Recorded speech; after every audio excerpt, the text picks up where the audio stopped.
Right now, 15 billion miles from Earth, a machine the size of a small car is whispering to us in a voice so faint it would be drowned out by the warmth of your own hand. That whisper has been traveling for over 22 hours before it reaches us, and against every law of decay and distance, it has not stopped. Listen closely. This is the story of the loneliest voice in the universe. In 1977, two probes left Earth. We called them Voyager. They were built to last 5 years. They were meant to glance at Jupiter, at Saturn, and then go dark forever in the cold. But they did not go dark. They kept going.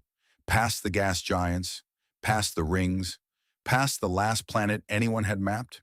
And then, in 2012, Voyager 1 did something no human object had ever done. It crossed an invisible wall. We call it the heliopause. It is the edge of the sun's influence, the boundary where the solar wind finally surrenders to the wind between the stars. On one side of that wall, you are inside the sun's empire.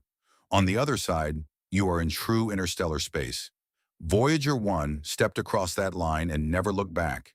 It is now the most distant object human hands have ever touched, and it is utterly, profoundly alone. There is no sun there to warm it. The light that does reach it is a faint, dim point, indistinguishable from any other star. The temperature outside is just a few degrees above absolute zero. There is no medium, no air, nothing but a thin haze of charged particles drifting between the stars. And in that emptiness, the probe still speaks. Its transmitter runs on less power than the bulb in your refrigerator, 22 watts. By the time that signal crawls across the gulf and reaches the giant dishes of the deep space network on Earth, it has weakened to less than a billionth of a watt. It should be impossible to hear. And yet, we hear it. The strangeness deepens when you ask how it is still alive at all. Voyager carries no solar panels. Out there, the sun is too faint to power anything. Instead, it runs on the slow heat of decaying plutonium, a nuclear heart that loses about 4 watts of power every single year. The engineers have spent decades shutting down systems one by one, like turning off the lights in a vast house room by room, just to keep the voice alive. Heaters that protect delicate instruments have been switched off, and parts that should have frozen and failed simply kept working in temperatures far colder than anyone designed them to survive. It refuses to die on schedule. But the truly unsettling moment came recently. In late 2023, Voyager 1 began to babble. Its messages turned to nonsense, an endless repeating pattern of meaningless ones and zeros. For the first time in nearly half a century, the probe seemed to have lost its mind.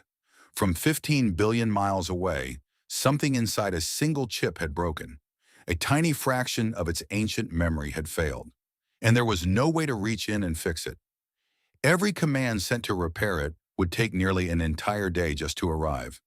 The engineers were, in a very real sense, performing surgery on a patient across a chasm so wide that a single conversation took 2 days. For months, it spoke only static. Many quietly believed this was the end. The farthest voice had finally fallen silent, and then it answered. The team found a way to rewrite the broken code, to move the probe's failing memory into healthier sections of its decades-old computer, scattering its mind into the surviving pieces of itself. And one day in 2024, after the long silence, the dishes on Earth caught something coherent again. Voyager 1 was back. It had, in a sense, been resurrected. But here is the question that lingers in the dark. What exactly is it telling us now? Voyager carries instruments that measure the density of the space around it, and the data coming back describes a region we have never directly experienced. It detects faint, eerie vibrations in the interstellar medium, a constant low hum scientists call plasma waves. It is the sound of the space between stars, a hum that has no source we can point to, a steady ringing in the dark that the probe records and sends home.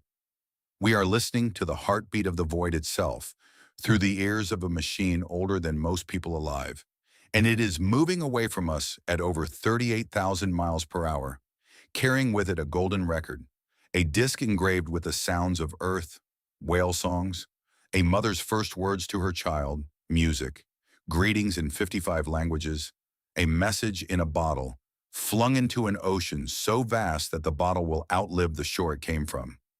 In about 300 years, Voyager will reach the inner edge of the Oort cloud, a shell of frozen comets surrounding our solar system.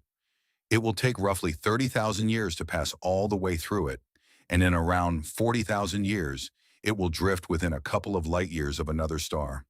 Not close enough to be captured, just close enough to pass like a ghost in the night. By then, every system will be dead.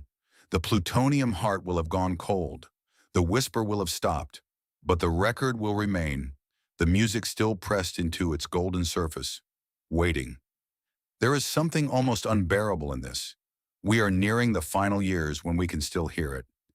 Sometime in the next decade, perhaps sooner, the power will fall below the threshold needed to speak, and Voyager 1 will fall silent for good. Not because it broke, not because it failed, but because there is simply nothing left to give. The last word from the most distant thing we ever made will arrive at Earth more than 22 hours after it was spoken, from a machine that will already by then have moved millions of miles further into the dark. And no one will ever build anything that travels that far again in our lifetimes. So the question is not whether it will stop.